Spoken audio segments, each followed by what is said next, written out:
창세기서 강해 14번째 시간을 갖도록 하겠습니다. 오늘 설교의 제목 한번 따라 하시겠습니다. 누가 영웅인가? 시작. 누가 영웅인가? 여러분, 창세기 9장을 우리가 지난주 보았는데요, 창세기 9장에는 노아의 세 아들에 관한 예언의 말씀이 기록되어 있습니다. 여러분 기억하시는지 모르겠습니다만 그 예언의 내용이 무엇입니까?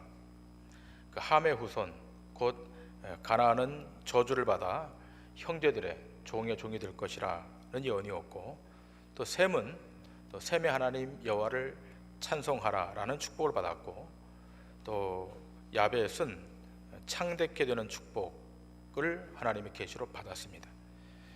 지난주 들었던 말씀이고, 또 이 말씀의 핵심은 덮어줌이 은혜다라고 하는 것이 그 말씀의 본질이었습니다.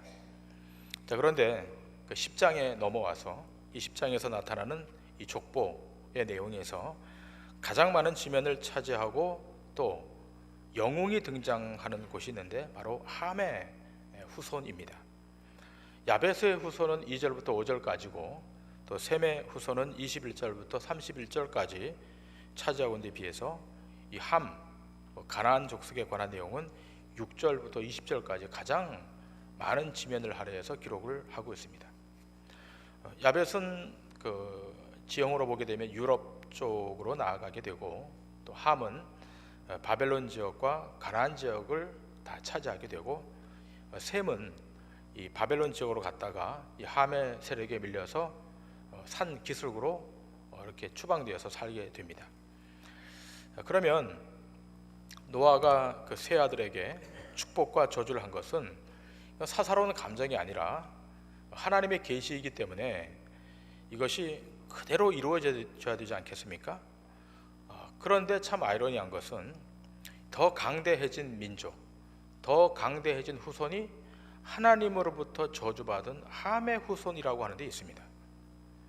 함이 아버지의 하체를 드러내므로 저주를 받지 않습니까? 그럼 저주받으면 망해야 되는 것이 맞는데, 반대로 창세기 10장과 11장을 계속 읽어가게 되면 이 함의 후손이 번창하고 번성한다고 하는 것입니다. 자, 그렇다면 과연 하나님이 말씀하신 그 말씀의 언약이 이 함의 번성을 뒤집고 어떻게 그 약속으로 이루어지게 될 것인가 라는 것을 오늘 말씀을 통해서 함께 생각하고자 합니다. 여러분, 우리는 그 예수 믿는 사람이 세상에서 무엇이나 잘 되고 또 1등 해야 된다는 생각을 갖고 있는 것 같습니다. 그러나 말씀을 깊이 읽어가고 또 깊이 읽어가 보면 그렇지 않다는 사실을 우리가 확인하게 됩니다. 우리가 구약 성경의 몇 구절을 가지고 우리가 기도할 때 쓰는 말 가운데 머리가 되고 꼬리가 되지 말게 해달라고 기도하고, 일어서도 복을 받고 또 앉아도 복을 받고 나가도 복을 받고 들어가도 복을 받고, 그런 우리가 기도를 하지 않습니까? 그런데 그러한 내용들이 구약 성경에 기록된 것이 분명한데 거기엔 조건 하나가 달려있지 않습니까? 그 뭔가 하면 100% 구약의 율법을 다 지킬 때만 이 복이 실현되는 것입니다. 그러나 우리 가운데 하나님의 계명을 100% 다 지켜서 그 복을 받는 사람이 누가 있겠습니까? 율법은 하나라도 못 지키면 그 못 지킨 그 율법이 그를 고발하기 때문에 그 율법을 100% 지킬 때만 이것이 축복으로 화하는 겁니다. 그러나 우리의 약함과 부족함이 있기 때문에 우리는 그 율법을 100% 지킬 수 없죠. 여러분, 오늘 말씀을 보게 되면 우리 생각에는 이 함은 저주를 받았으니까 세상의 영웅은 함에서 나오는 것이 아니라 야벳의 후손에서나 또는 셈의 후손에서 나온 것이라고 생각하는데, 성경은 전혀 다르게 이야기합니다.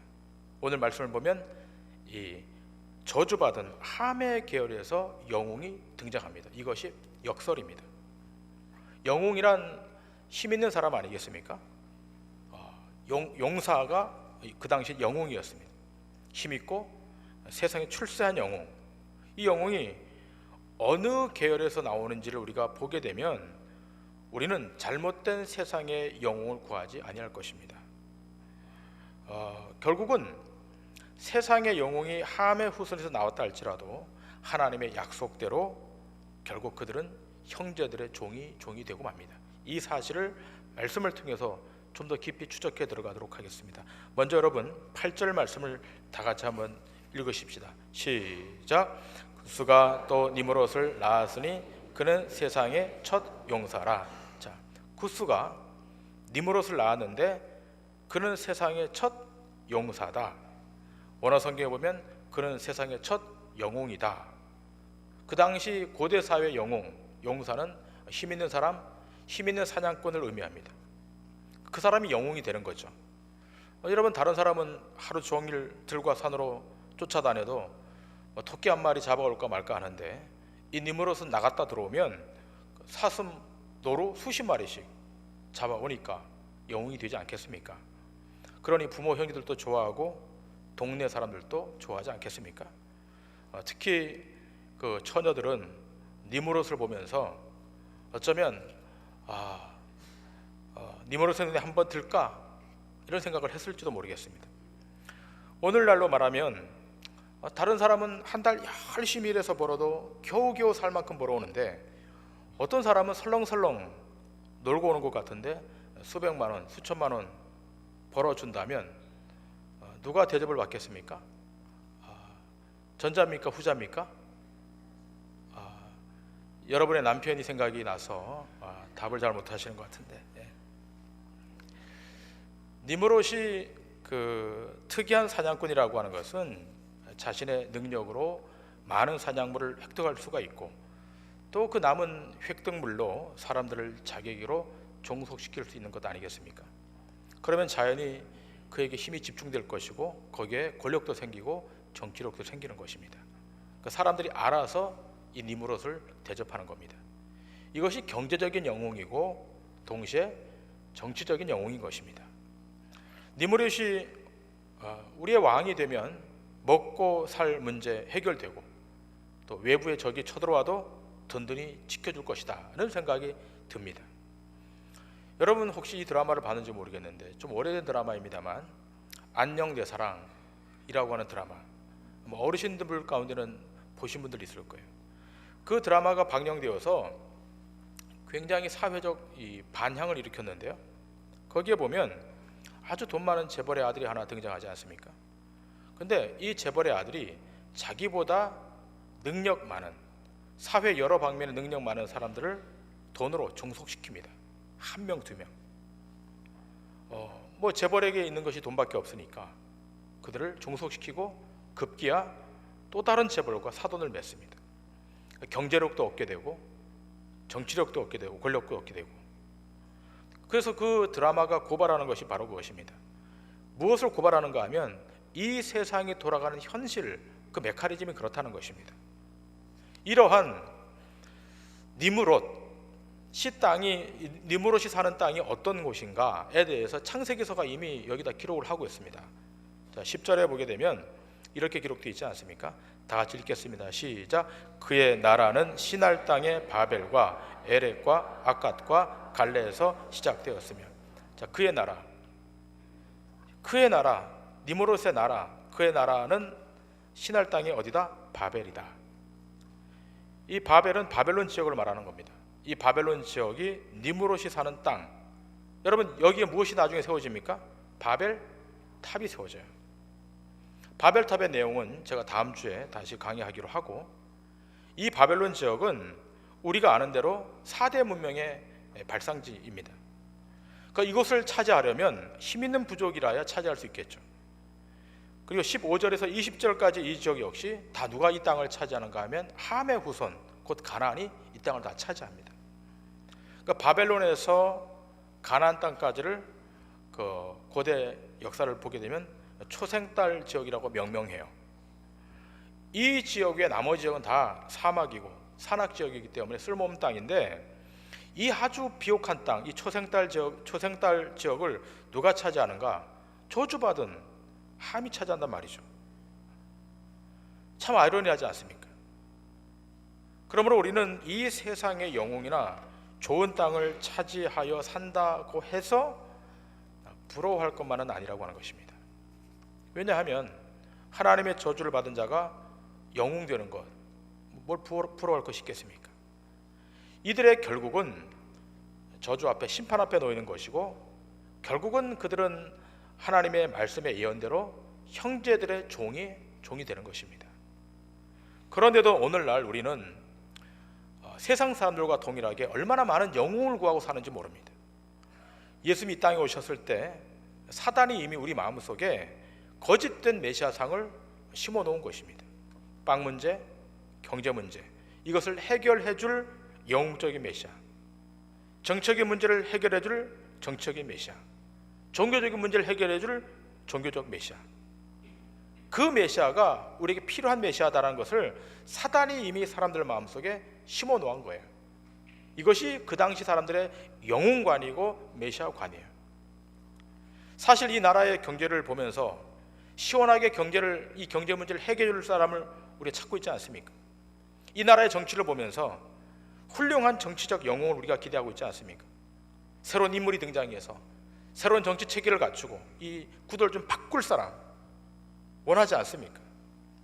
그러나 성경은 경제가 바뀌어도, 정치 지도자가 바뀌어도 이것이 근본적으로 바뀌어진다라고 보고 있지 않아요. 굉장히 낙관적이고 낭만적인 해석인 것입니다. 이것은 정치계뿐만 아니라 교단의 문제도 그렇고, 교계의 문제도 그렇고, 교회의 문제도 그렇습니다. 여러분, 이 메커니즘에서 벗어나야 됩니다. 여러분, 우리가 스스로 우리 자신에게, 또 우리 교회에게 물어볼 수 있지 않겠습니까? 동도중앙교회는 세상과 다르냐? 세상보다 나으냐? 라고 질문이 왔을 때 그렇지 않다라고 당당히 대답해야 되는데 주저주저 하지 않습니까? 우리에게 그러한 환경과 여건이 안 주어져서 그렇지, 여러분과 저에게도 그런 환경이 주어지면 언제든지 세상적 메커니즘으로 바뀔 수 있다는 것입니다. 그래서 성경은 영웅주의를 지향하지 않습니다. 물질의 영웅, 정치의 영웅, 경제의 영웅을 말하지 않아요. 어떤 한 사람이 탁월해서 그 사람을 본받으라, 아브라함을 본받고 모세를 본받고 선지자를 본받으라, 그렇게 말하지 않습니다. 사람들이 원하는 이러한 영웅과는 정반대의 말씀과 활동을 하시는 예수 그리스도의 메시지, 그 메시지에 귀 기울여야 하는 것이고, 그 메시지로 교회를 더 든든히 세워가야 하는 것입니다. 성경은 개인의 필요를 채워주는 것을 우선하여 말하고 있지 않아요. 어떻게 하나님의 약속이 우리 개인 안에, 우리 공동체 안에 실현되어 가고 있는가를 우선적으로 말씀하고 있는 거예요. 이걸 모르면 신앙생활을 해도 잘못하고 있는 것입니다. 예수님을 다른 쪽으로 해석하는 것입니다. 그래서 어떤 한 사람이, 신학자인데, 가룟 유다가 열성당원인데 예수님이 워낙 영웅적인 행동을 안 하시니까 그분을 사지로 코너로 몰아넣으면 혁명을 일으키지 않을까라고 하는 생각에서 예수님을 넘겼다라고 말하는 신학자도 있어요. 자유주의 신학자인데, 잘 모르면 이렇게 예수님을 오해하는 것입니다. 여러분, 제가 질문 하나 하겠습니다. 공부하는 학생이 영웅 대접 받는 길은 공부 잘하는 것 맞습니까? 남편이 아내와 자녀에게 영웅 대접 잘 받는 길은 돈 잘 벌어오는 거 맞습니까? 목사가 영웅 되는 거, 개척 3년 만에 1000명 성도 모으는 거 맞습니까? 아멘입니까? 그럼 저는 뭡니까? 학생이 공부 못하면, 남편이 돈 잘 못 벌어오면, 목사가 3년 만에 교인 1000명 못 모으면 그분들은 뭡니까? 그런 메커니즘이 아닌 거예요, 신앙은. 근데 문제는 뭐냐? 그런 세속적 메커니즘으로 세상을 통치하는 후손이 나왔다고 하는 것입니다. 함의 후손입니다. 저주받은 함의 후손이 세상에 영웅도 등장하고 권력도 등장하고 거기서 힘도 등장했다는 거예요. 우리가 기억할 것은, 세상은 그런 영웅을 부러워한다 할지라도 그리스도인은 부러워해서는 안 된다는 것입니다. 우리는 가난하고 이 저급한 함의 속성을 취해서는 안 된다는 거예요. 이걸 넘어서셔야 됩니다. 이제 한 걸음 더 나아가서 이 하나님의 성경의 예언이 어떻게 이루어져 가는가를 조금 더 깊이 생각하기를 원합니다. 함의 후손이 몇백 년, 몇천 년을 영웅의 민족으로, 강한 민족으로 살았지만 결국 성경은 그들이 형제들의 종이 되었다라고 귀결시켜요. 이것이 하나님의 말씀의 성취력인 것이에요. 여러분, 그 내용이 나중에 제가 강의하겠지만 창세기 12장에서 등장하는데, 자, 창세기 12장에서 하나님이 누구를 끄집어내시는가 하면 아브라함을 끄집어내면서 이 세상의 메커니즘을 뒤집습니다. 아브라함이 어느 후손인가? 창세기 11장 10절과 26절에 이렇게 기록되어 있습니다. 다 같이 한번 읽겠습니다. 시작. 셈의 족보는 이러하니라. 셈은 100세 곧 홍수 후 2년에 아르박삿을 낳았고 데라는 70세에 아브라함과 나홀과 하란을 낳았더라. 자, 11장 10절부터 26절까지 다 읽어야 되는데 너무 길어서 제가 중간은 생략하고 10절과 26절을 같이 읽었는데요. 자, 10절에 뭐라 되어 있습니까? 셈의 족보는 이러하니라 하면서 셈은 100세 쭉 이야기하다가 26절에 와서 데라는 70세 아브라함과 나홀과 하란을 낳았더라. 그럼 아브라함이 어느 족보에서 나온 거예요? 셈의 족보. 하나님은 셈의 족보에서 아브라함을 끄집어냅니다. 그래서 하나님이 셈의 후손에서 아브라함을 지목하여 불러내시면서 하나님이 하고 싶어하는 일이 무엇인가 짐작되시죠? 이 함의 후손을 드디어 치시기 시작합니다.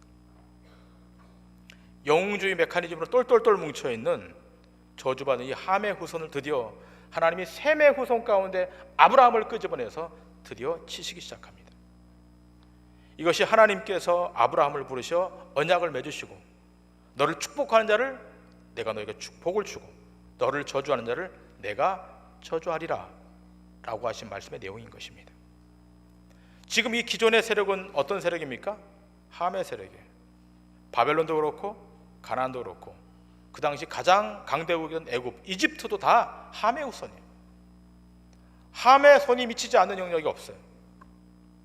여기에 대해서 시편 78편의 시편 기자는 이렇게 말합니다. 시편 78편 51절 말씀 다 같이 읽겠습니다. 시작. 애굽에서 모든 장자 곧 함의 장막에 있는 그들의 기력에 처음 것을 치셨으나. 자, 애굽에서 모든 장자, 애굽의 모든 장자 곧 누구의 장막? 함의 장막. 애굽은 누구의 후손이에요?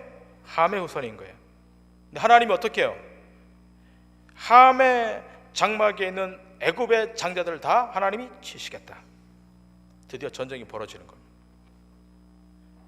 함이 승승장구하는 것 같았지만, 함이 영웅을 등장시켜서 세상을 통치하는 것 같았지만, 하나님은 어떻게 해요? 드디어 치시기 시작하는데 누구를 통해서? 셈의 후손인 아브라함을 통해서 하나님은 그 일을 행하시는 것입니다. 그러니까 성경은 이집트 이 애굽을 함의 장막으로 보는 거예요. 애굽의 바로왕, 그 시대 최고의 영웅 아니겠습니까? 그 바로가 함의 후손이잖아요. 근데 이 후손을 어떻게 친다고요? 셈의 후손에서 아브라함을 끄집어내서 이집트를 치는 겁니다. 그런데 참 이해가 되지 않는 것은 이렇게 강한 함의 영웅을 치는 아브라함의 모습이 너무나 우리가 생각하는 것과 다르다고 하는 거예요. 세상의 영웅과는 전혀 달라요. 양떼를 몰고 이리저리 떠돌아다니는 나그네, 자기의 목숨 부지하려고 아내를 2번씩이나 자기 누이라고 속이는 그런 약한 모습으로 등장하잖아요. 그러나 하나님의 약속은 이것과 관계없이 하나님의 약속은 아브라함을 통해 시행됩니다. 사라를 취하려고 했던 바로 왕이, 그렇잖아요. 사라를 취하려고 했던 바로 왕이 아브라함에게 빌잖아요. 아비멜렉 왕이 빌기 시작합니다. 이것이 하나님께서 셈의 후손을 통하여 함을 치는 첫 출발입니다. 이것이 구체화되어서 나타난 사건이 출애굽기서의 유월절 사건입니다. 유월절이 뭐예요? 문 인방에 피를 바르지 아니한 모든 첨난 것들은 다 죽이겠다. 근데 그 죽임에 누가 다 포함됩니까? 함의 장막에 속한 애굽의 장자들이 다 포함되잖아요. 그래서 시편 기자는 그 내용을 유추하면서 이렇게 말합니다. 시편 78편 51절과 52절에 보면 이렇게 되어 있습니다. 애굽에서 모든 장자 곧 함의 장막에 있는 그들의 기력에 처음 것을 치셨으나 그가 자기 백성은 양같이 인도하여 내시고 광야에서 양떼같이 지도하셨도다. 애굽의 장자, 이 함의 후손의 장자들은 다 멸절시키는데 자기 백성, 택한 하나님의 백성은 양같이 인도해 내시고 광야에서 양떼같이 그들을 보호하시고 지도하셨다는 거예요. 하나님의 반전의 역사 시작되는 겁니다. 함의 후손들이 승승장구하고 함의 후손이 세상을 통치하고 물질로, 권력으로, 명예로 다 될 것 같았지만 하나님은 바꾸시는 겁니다. 그래서 하나님이 드디어 치밀한 역사를 통해서 아브라함의 후손들을 통해서 이 메커니즘을 새로 바꿔버립니다. 창세기 15장 이것이 더 구체로 나타나 있는데요. 창세기 15장 12절부터 21절까지의 말씀, 좀 본문이 길지만 다 같이 한번 읽겠습니다. 시작. 해질 때 아브라함에게 깊은 잠이 임하고 큰 흑암과 두려움이 그에게 임하였더니 여호와께서 아브라함에게 이르시되 너는 반드시 알라. 네 자손이 이방에서 객이 되어 그들을 섬기겠고 그들은 400년 동안 네 자손을 괴롭히리니 그들이 섬기는 나라를 내가 징벌할지며 그 후에 네 자손이 큰 재물을 이끌고 나오리라. 너는 장수하다가 평안히 조상에게로 돌아가 장사될 것이요 네 자손은 4대 만에 이 땅으로 돌아오리니 이는 아모리 족속의 죄악이 아직 가득 차지 아니함이니라 하시더니 해가 져서 어두울 때 연기나는 화로가 보이며 타는 횃불이 쪼갠 고기 사이로 지나더라. 그날에 여호와께서 아브라함과 더불어 언약을 세워 이르시되 내가 이 땅을 애굽 강에서부터 큰 강 유브라데까지 네 자손에게 주리니 곧 겐 족속과 그니스 족속과 감문 족속과 헷 족속과 브리스 족속과 르바 족속과 아모리 족속과 가나안 족속과 기르가스 족속과 여부수 족속의 땅이니라 하셨더라. 아멘. 하나님이 아브라함을 콜링해 내시면서 지금 약조하시는 겁니다. 약속, 언약을 맺는 것입니다. 18절에 아브라함과 더불어 언약을 세워 이르되라고 말씀하시면서 어떤 축복을 하는가 하면 함이 지배하고 있는 이 애굽 땅, 이 가나안 땅을 애굽 강가에서부터 유브라데까지 네에게 이전시킬 것이다. 함이 지배하고 있는 이 영역을 완전히 바꿔가지고 네에게 이전시킬 것이다. 그리고 그 땅에 있는 겐 족속, 그니스 족속, 감몬 족속, 헷 족속, 브리스 족속, 르바 족속, 아모리 족속, 가나안 족속, 기르가스 족속, 여부스 족속의 땅, 이게 다 함의 땅이에요. 분배되어 있는 함의 땅을 어떻게 해요? 아브라함에게 줄 것이다. 그들 다 멸절시킬 것이다. 아브라함에게 4대 만에 이 땅을 너에게 주시겠다고 지금 약속하시는 것입니다. 그 약속대로 모세가 출애굽한 이스라엘 백성들을 이끌고 가나안 땅으로 들어가 그 땅의 부족들을 다 진멸시키고 그들을 종의 종으로 삼아버립니다. 이것이 하나님의 1차적 언약의 약속의 실행이에요. 그 당시 고대 사회에서는 이집트, 애굽, 함의 종족을 함의 후손에서 벗어날 수가 없는 거예요. 그들의 권력이 안 미치는 곳이 없고 그들의 경제력이 안 미치는 곳이 없어요. 그들 그 나라를 살아야 돼요. 그렇게 살아야만 되는 줄 알아요. 근데 하나님이 바꾸시는 거예요. 그 미약한 아브라함을 끄집어내서 셈의 후손인 아브라함을 끄집어내서 이 시스템을 바꾸시는 거예요. 그리고 아브라함에게 이 함이 점령하고 있는 이 땅을 너에게 약속의 땅으로 주겠다. 그 4대 만에 그 땅이 아브라함 후손의 땅으로 바뀌고 맙니다. 하나님의 완전한 심판은 함의 후손의 특징을 지니고 있는 이 세상, 지금 이 세상에 대하여 하나님은 지금 전면전을 준비하고 계신 것입니다. 구약의 사건이 1차적으로 종료되었지만 그 함의 세력들이 완전히 박멸되지 않고 여전히 살아있기 때문에 지금 이 21세기 살고 있는 이 세상에 대해서 하나님은 심판을 준비하고 계신 것입니다. 함처럼 덮어줌의 은혜를 무시하고 사는 이 세대, 여러분 지금의 이 세대는요 은혜와 긍휼이 고갈된 세대입니다. 자기가 법입니다. 자기가 의의 화신입니다. 내가 기준인 거예요. 위로부터 오는 은혜와 긍휼이 필요 없는 세대예요. 함처럼 은혜를 모르는 세대.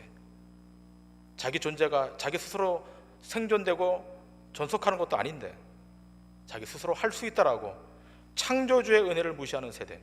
이 세대 앞에 하나님은 지금 심판을 준비하고 계신 것입니다.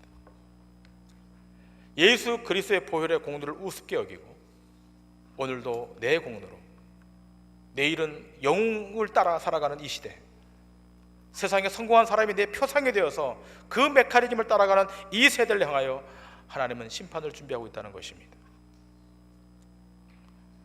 예수님은 이 세상의 영웅됨을 거절하고 십자가의 길로 가시지 않습니까? 그 당시 세상에 수많은 사람들이 로마의 길을 따라가지 않았습니까? 예수님을 죽인 영웅들을 따라가지 않았습니까? 그러나 우리 주님은 그 길을 마다하고 십자가의 길을 가신 것입니다. 영웅을 만들고 있는 이 시대에 하나님은 마지막으로 이 함의 속성을 지니고 살아가는 이 세대 앞에 예수 그리스도 십자가를 통해서 하나님 그들을 심판하시고 하나님의 언약을 실행시키는 것입니다. 여러분, 세상이 이길 것 같아도 이기지 못합니다. 요한계시록은 이렇게 말하고 있어요. 바벨론에 관한 이야기를 하고 있는데, 자, 여러분 여기서 하나 팁을 드리겠습니다. 잘 아셔야 됩니다. 창세기에 등장하고 있는 이 바벨론과 요한계시록에 등장하고 있는 이 바벨론은 다르다고 하는 거예요. 꼭 기억하세요. 특별히 이단이나 또 근본주의 신학을 하고 있는 사람들은 이 창세기서의 바벨론을 이 신약의 요한계시록에 등장하는 바벨론과 똑같이 보고 이게 알레고리컬 해석을 하는데 잘못된 것입니다. 구약 창세기에 등장한 이 바벨론 바벨탑은 그건 지명의 지역이에요. 로컬입니다. 그러나 요한계시록에 등장한 이 바벨론은 어느 한 지역이나 로컬을 지칭하지 않고 그것은 세상의 거대한 세력을 말하고 조직을 말하는 것입니다. 세상의 국가를 말하는 것입니다.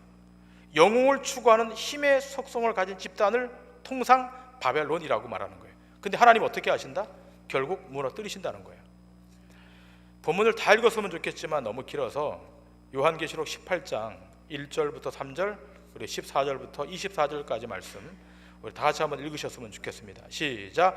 2일 후에 다른 천사가 하늘에서 내려오는 것을 보니 큰 권세를 가졌는데 그의 영광으로 땅이 환하여지더라. 힘찬 음성으로 외쳐 이르되 무너졌도다 무너졌도다 큰 성 바벨론이여 귀신의 처소와 각종 더러운 영이 모이는 곳과 각종 더럽고 가증한 새들이 모이는 곳이 되었도다. 그 음행의 진노의 포도주로 말미암아 만국이 무너졌으며 또 땅의 왕들이 그와 더불어 음행하였으며 땅의 상인들도 그 사치의 세력으로 치부하였도다 하더라. 바벨론아 내 영혼이 탐하던 과일이 내게서 떠났으며 맛있는 것들과 빛난 것들이 다 없어졌으니 사람들이 결코 이것들을 다시 보지 못하리로다. 바벨론으로 말미암아 치부한 이 상품의 상인들이 그의 고통을 무서워하여 멀리 서서 울고 애통하여 이르되 화이또다 화이또다 큰 성이여 세마포옷과 자주옷과 붉은 옷을 입고 금과 보석과 진주로 꾸민 것인데 그러한 부가 한 시간에 망하였도다. 모든 선장과 각처를 다니는 선객들과 선원들과 바다에서 일하는 자들이 멀리 서서 그가 불타는 연기를 보고 외쳐 이르되 이 큰 성과 같은 성이 어디 있느냐 하며 티끌을 자기 머리에 뿌리 울며 애통하여 외쳐 이르되 화이또다 화이또다 이 큰 성이여 바다에서 배 부리는 모든 자들이 너의 보배로운 상품으로 치부하였더니 한 시간에 망하였도다. 하늘과 성도들과 사도들과 선지자들아 그로 말미암아 즐거워하라. 하나님이 너희를 위하여 그에게 심판을 행하셨음이라 하더라. 이에 한 힘센 천사가 큰 맷돌 같은 돌을 들어 바다에 던져 이르되 큰 성 바벨론이 이같이 비참하게 던져져 결코 다시 보이지 아니하리로다. 또 검은 것 타는 자와 풍류하는 자와 퉁소 부는 자와 나팔 부는 자들의 소리가 결코 다시 내 안에서 들리지 아니하고 어떠한 세공업자든지 결코 다시 내 안에서 보이지 아니하고 또 맷돌 소리가 결코 다시 내 안에서 들리지 아니하고 등불빛이 결코 다시 내 안에 비치지 아니하고 신랑과 신부의 음성이 결코 다시 네 안에서 들리지 아니하리로다. 너희의 상인들은 땅의 왕족들이라 네 복술로 말미암아 만국이 미혹되었도다. 선지자들과 성도들과 및 땅 위에서 죽임을 당한 모든 자의 피가 그 성중에서 발견되느니라 하더라. 아멘. 하나님 어떻게요? 힘센 천사가 큰 맷돌 같은 돌을 들어 바다에 던져 이르되 이 큰 성 바벨론이 이같이 비참하게 던져져 결코 다시 보이지 아니할 것이다. 바벨론은 망하는 것입니다. 함의 속성을 따라, 함의 근성을 따라, 함의 메커니즘을 따라가는 이 세상은 하나님 앞에 심판을 받는 것입니다. 여러분, 이럴 때 이런 세상 안에 사는 우리가 어떻게 살아야 할 것인가를 우리는 질문해야 될 것입니다. 무너지고 망할 이 바벨론 앞에 하나님의 종말의 때가 오면 이것이 무너질 텐데 어떻게 될 것인가? 성경은 간단하게 이야기합니다. 모든 영웅주의, 모든 함의 속성, 함의 근성을 버리고 탈출하라는 것입니다. 계시록 18장 4절에 이렇게 기록되어 있지 않습니까? 다 같이 읽겠습니다. 시작. 또 내가 들으니 하늘로부터 다른 음성이 나서 이르되 내 백성아 거기서 나와 그의 죄에 참여하지 말고 그가 받을 재앙들을 받지 말라. 뭐라고 말씀합니까? 거기서 나오라는 거예요. 함의 속성, 함의 근성의 굴레에서 나오라는 것입니다. 그걸 따라가면 거기에 부요가 있고 생명이 있고 승리가 있는 것처럼 마귀가 착각 속에 놓이게 하지만 잘못됐다는 거예요. 거기서 나와서 죄에 참여하지 말고 십자가에 참여하라는 겁니다. 의에 참여하라는 것입니다. 바벨론의 원리로 살아가는 이 세상의 원리에서 탈출하라는 것입니다.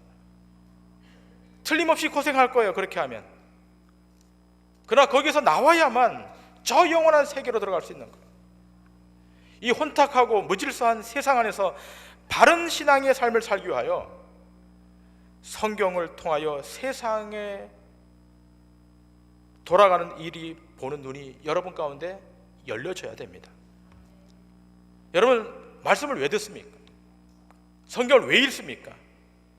이 혼탁하고 무질서한 이 세상 안에서 어떻게 해야 하나님 앞에 떳떳하고 바르게 살아갈 것인가를 이 성경을 통해 세상을 보는 눈이 열려지는 것, 이것 때문에 보는 거예요.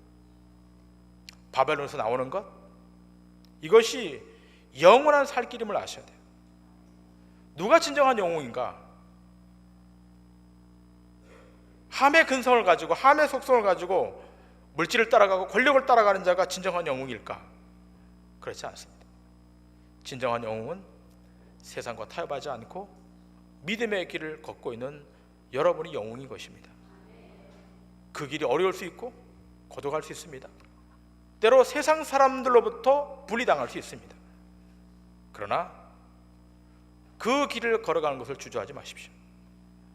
여러분은 세상 안에서 영웅이 아니라 하나님 나라 안에서 영웅이 되어야 되는 것입니다. 그 길을 믿음으로 걸으셔서 승리의 자리에, 하나님의 의의 자리에 도달하는 축복이 있기를 주님의 이름으로 간절히 축원합니다. 기도하시겠습니다.